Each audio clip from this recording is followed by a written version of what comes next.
Hey, Miesha. So tell me, what does that jacket mean to you? Well, this is a lot of hard work and organizing on my part. You know, the USADA app, it's a time-consuming thing, but I think it's important, you know? So, like whereabouts, right? I move around a lot, and so I'm constantly having to update that, but it's worth it because I want to know that who I'm fighting is having to do the same thing and is clean. So, anyways, this jacket for me, I know I'm accountable and I'm doing what I'm supposed to be doing. So it's a nice way to be recognized for that hard work. As mentioned, the public doesn't always see that we have to clock in 365 days a year, regardless of where we're going, what we're doing. We have to be accountable for our time and our space. And I do appreciate that it's mutually appreciated. And over the years, once USADA got implemented, over the years, we've seen certain fighters say they enjoy the peace of mind. Other fighters, say they're going to fight regardless. They don't care if their opponent's cheating or not. Like they have that extreme confidence that they can overcome whatever a PED may, bring. Where do you fall in that? Like, do you enjoy that extra peace of mind that we're all on the same level playing field? Yes, I absolutely enjoy the peace of mind. I think that people who don't regard how much performance enhancing drugs can make this an unsafe place, or that they would simply be able to just be better, mm, they probably are a bit naive to how much performance enhancing drugs can truly make you into something that is beyond any realistic human capability. And when you're talking about a full contact sport where you're taking blows to the head and the body, as well as the veracity of which you could even rip submissions and things like that. I just think it's not, it's not a good thing to have some people cheating and other people playing by the rules. It needs to be clean across the board. So for me, it's definitely worth making sure that I'm accountable, so that the people that I'm fighting are also accountable. Gotcha. And heading into this fight, going back up to bantamweight, how are you feeling physically, making that jump back up to your old weight class? So good. I've been able to keep my caloric intake very high this training camp. I never had to go on a severe deficit, which is great. Making 125, I'm proud of myself. It just goes to show when I set my mind to something, I can do it, because that was not easy. It took months and months and months of dieting, and I'm already pretty lean at 135, so to get down to 125 just meant I had to strip muscle off of my body. There wasn't really much room to play with body fat. So it ended up not being a good thing for me. Hormonally, I had some complications and I was just too lean for a female.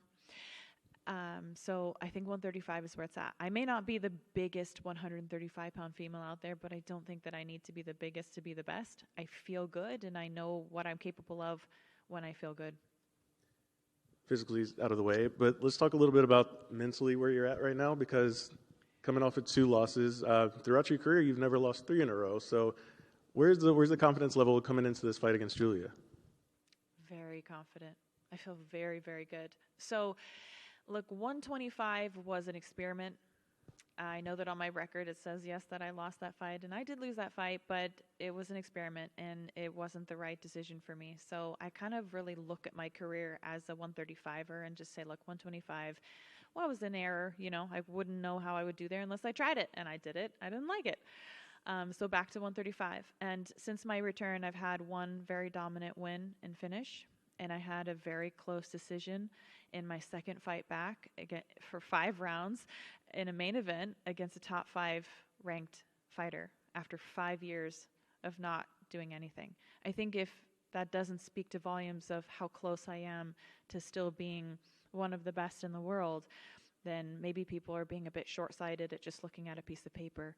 But I really think that fight, that my second to last fight, really could have gone either way. I think it was very close, very close. So, I'm still there, still competing very closely with the best women in the division. And what do you make of Julia as an opponent? Because when she was in here, she was talking about, she gave you credit for your wrestling ability, but she believes she has an edge, if the fight were to go to the ground. So where do you see, what do you see in her as an opponent, and where do you see your biggest advantage in this fight? Yeah. I think one of my biggest advantages in this fight is that there aren't many cards in the deck that I haven't seen as a veteran. So yes, there's a skill set across the board that you could measure out and say, oh, she should be better in this area, she should be better in that. But really, the unpredictability is something that people don't always take into account, that I've seen a lot. I've been in there a lot. I've experienced a lot. And I think I have to be prepared for anything with Julia Avila because she hasn't fought in so long. So I know that when I came back after a 5-year layoff, I felt like a completely different fighter. I really fell in love with my striking, and I was doing much better than I think I ever had in my entire career with my hands. But it's been a while since she's fought. She's had a baby. So she may come in this fight with an entirely different stance. She may come out a southpaw. I don't know. I mean, it's been a while. She may be playing with different things that, and I'm sure she's worked really hard in her wrestling. So in effort to not get too carried away, I guess my point is that I'm very flexible in my fight IQ and being able to change things on the fly. I do think that I have an advantage in the wrestling, and I surely think in the grappling as well.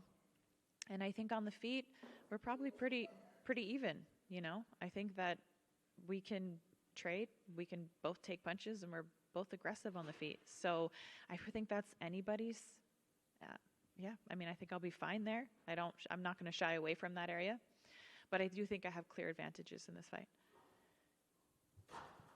Miesha, I just wanted to go back to one thing you said about how you had to lose muscle to get down.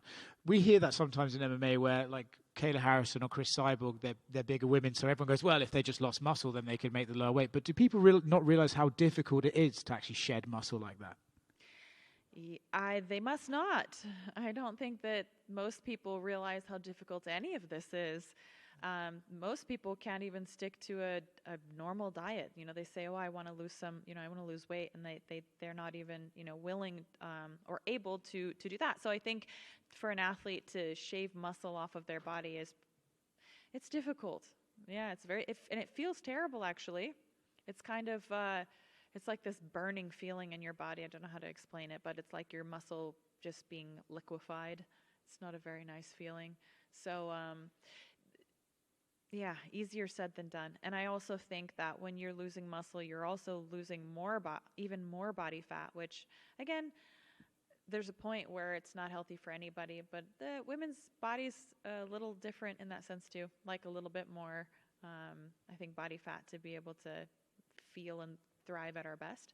So, yeah, I think I've always pushed the edge of the envelope when that comes to low body fat and losing the muscle. Like, why? I just want to be where my body feels good. Yeah, not an easy thing to do. Sure. And you mentioned how you're okay with the flyweight thing the way it went because you see yourself as a bantamweight. But are you happy that you did it, just to at least say that I tried it, I wanted to see it? Are you happy that you did give it a go? I'm very happy that I have the perspective now. I believe in my my very first fight back when I fought Marion Renault. I came into fight week at about 139, and I think fight day was the same, 139. And so, yeah, I wasn't very big, and I think the UFC was looking at me saying, she's a flyweight, she's a flyweight. But my body's filled out again very well. I feel like I'm back to where I was, and now I feel very strong and full and healthy and lean at 135. So I'd rather be stronger than smaller. Yeah, Makes I think sense. that's kind of where I'm at right now. I mean, it wasn't like I wasn't performing well in practice and in theory at 125. I did. But the mental and emotional toll of having to diet so stringently for months and months. And mind you guys, can I point out that I did Celebrity Big Brother during a camp? That was terrible. I don't know if anybody remembers that, but I do. It came through the UFC, and I said, can I still do my trainings? And it was very naive of me to think that I could do both. But I tried my best. But you guys, we were living under halogen lights for 6 weeks, and we had interviews sometimes at 2 a.m. with those bright lights in your face. And I wasn't even allowed to have a pen. Couldn't even write down my food intake, my calories. So, the mental stress of that in that fight camp leading up was really tough. And it's a good thing that I won and made $350,000 because it wouldn't have been worth it otherwise. At what point during the filming of Celebrity Boob did you think, I really wish I didn't say yes to this? Yeah, probably after the first week. Yeah.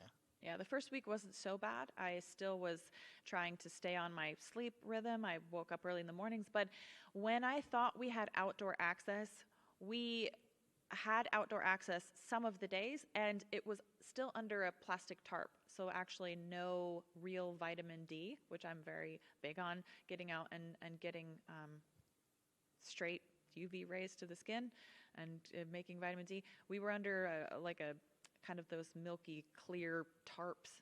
So everything that I did was, I'm hyper vigilant on the way that I sleep, the way that I supplement, the way that I eat, the way that, I mean, down to the T. And it was near impossible inside that house. Not to mention, at any point, we could be doing a competition or we're supposed to be strategizing how to, defeat this, So, there was a whole element of that really threw a big wrench in the preparation and threw my body out of whack. And I'm so mentally tough that I stuck it out. And I still remember that the counselor, there's a counselor that's on hand pretty much 24/7 because people melt down in that house. It is a human social experiment.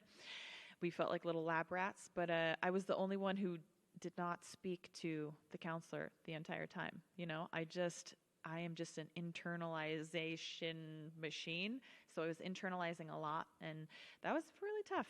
So, you live and you learn. What doesn't kill you makes you stronger. What doesn't, break you, I think just, again, elevates my belief in my ability to overcome. But in hindsight, it wasn't a good decision. And wasn't a good decision in the sense that it was impossible to keep everything that I really feel like I needed to be prepared. So that was part of that journey as well. But it's in the past. I've learned from it. Really proud of myself from being able to do it. Right? I don't think many people could understand how difficult that is, much less get through it. So I did it, and now I'm happy that this was actually a very good, healthy, balanced camp. Thank you. Yeah. Miesha, you've gone toe-to-toe with the best in the world. There you marked your stamp as a legendary career. What goals, is the eye still on the championship gold, or what do you want to accomplish still? Well, I want to accomplish a ready transition, I guess. So my goal is not to give up on myself or quit on myself before the time for change is actually here. So a lot of people, again, will look at my record and say, oh, she lost her last two, and she should retire. I hear these words, and I just want to throw it out there to anybody, never to quit on themselves based on what other people say, and never too early. Really give it your all. So that's what I'm here to do. I don't know if that looks like any specific thing. It's just, it feels right to be here right now. It feels like this is what I'm meant to do. This is what I want to be doing. So I think when all those things come together and you know that it's right, then it's right. And at some point, this chapter is going to close, and I certainly think I'm much closer to the end of it than I ever, have been before. But, it didn't stop with my last fight. And I don't know if it'll stop with this fight. I really feel like at any fight, at any point, could be my final fight. And I'm okay with that because I've built an emperor-worthy life that I feel like these wins and losses don't define me anymore. It's not just everything like it used to be. Don't take that the wrong way. I have worked my butt off for this camp, and I want to win this fight more than anything. I've worked so hard, and I've sacrificed, and I've loved the process, and I want to win, and I really believe that I'm going to. But again, I'm much more effort-based than ever before, But if I win on Saturday, that's what I feel like it's meant to be. But if I didn't, guess what? I wake up on Sunday, my kids are still going to be kissing me, My fiance is still going to be there. My parents are here. Like, we're going to go enjoy Austin, Texas, you know? So I guess having that mental and emotional flexibility as an athlete gives me a unique and freeing perspective on being able to go in and just have fun, like just fight. I am going to fight my ass off, and I'm taking the pressure off. No more fight with the scale, no more celebrity Big Brother, no more like this nonsense. Like, figure it out, Miesha, you know? So I'm very focused on what I want in this moment. And can I just give a really big shout out to the UFC right now for Micah? He is the mental coach there at the UFC Performance Institute, who's free and available to us and has absolutely changed my life. He's not only changed my life as far as fighting goes because he's there for performance reasons, but everything that I take away about being present for a practice or a fight or competition, like be here right now.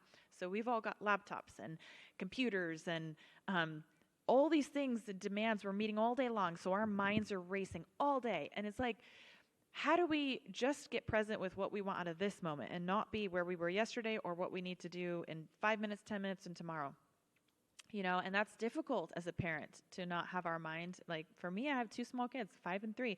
So, like, how can I be at practice and not be thinking, okay, I need to, oh my gosh, grocery list and laundry and school and this and packing lunch and be getting ready for practice. Like, that's not, it doesn't work well like that. And so I was missing that mark for a little while, just not knowing there was a better way to be. Grounding myself with my senses, being present in the moment, deciding, look, this is what I want out of this moment and this is what I want out of this moment, and I'm going to get the most out of those. You know, now I go to practice, there's no bullshit. I warm up, I train, I leave. I'm fully focused on that. No more thinking about other stuff. And when I go home, fully focused on my kids. When I go, you know, do other things, fully focused on that. That's a game changer. If anybody is not doing that, I highly recommend it because I just didn't know how valuable of a skill set that was. And in my last fight, as I mentioned, I went down to 125, felt like the fight was kind of more with the scale, and I was somewhere else in the fight. I don't know where I was, and I don't know how it's possible to not be present when someone's trying to take your head off. Call it a maladaptive coping skill, but I think sometimes when I just get like high pressured situation, I'm like, like I kind of check out, or I have before. I would say that's happened 2 times to me. When I fought Raquel Pennington and when I fought at 125. Sorry, now I'm drawing a blank on her name. But anyways, when I fought at those were 2 times when I felt like there were so many other things on my mind and plate before the fight that by the time the fight rolled around, I was kind of already done. I was like burnt out. And I really felt like I had to change that. And that's when I started going to see Micah. And I can say I'm really reinvigorated. And sorry, that was a very long-winded answer to whatever. I don't even remember what the question was. So I've just been rambling for a moment here. But in truth, that is what has been so different about this camp, is learning how to be present and engaged in the moment. What I want out of every moment, I'm getting the most out of those moments. And that's a really beautiful quality to have in life in general. So you don't know when that time is going to come yet, but if you were to emerge victorious this Saturday night, is there a specific person that you're eyeing that you're like, hey, I want this fight next? You know, I feel a bit short-sighted right now, to be honest. I have not even thought about that until you guys started asking me that. You're the second person to ask me that, and I should have expected it from media. You know, of course, what's next? I have no idea. I wish I had a better answer for you, but honestly, I think what's next for me is a win on Saturday, and then I'm going to take my kids, and we're going to party in the town of Austin, kid style. We're going to go check out the kids museum and get ice cream. And then we're going to go home and we're going to celebrate Christmas. We're going to have a beautiful Christmas as a family. And then I'll kind of regroup and see. Yeah, I have no idea. I don't know. But I think that's a pretty good plan for at least until the first of the year. Last one. How excited are you to fight in Austin? You mentioned you're going to go around, see the city. I mean, what does it mean to fight in Austin, Texas? It's so cool. I'm so excited to fight here. So I've never been to Austin, Texas, but I'll tell you what, in places that I have left to travel inside the U.S., this was on my top 5 list of places that I hadn't been that I just really wanted to go. And I feel like it's great that we're here and we're staying a few extra days, as I think I mentioned. So I'm going to take my family around and we're going to enjoy Austin and some great barbecue food afterwards. And I'm also really glad that this is open to the public, right? So that's another benefit. There's some positives to fighting in Vegas. Obviously, it's my hometown. I don't have to leave my house, right? There's nice things about that. But there's something special about fighting in front of an audience. And I'm really looking forward to being at the Moody Center. It's beautiful from the photos that I've seen. I have yet to see it in person. But I think it's going to be fantastic. A lot of my family and friends came out to Austin to support me, which I'm also grateful for. And grateful that they could, because I think they would also in Vegas, but the Apex just doesn't hold the people. So that's also really nice to feel like I have a whole tribe behind me. All right, thanks, guys.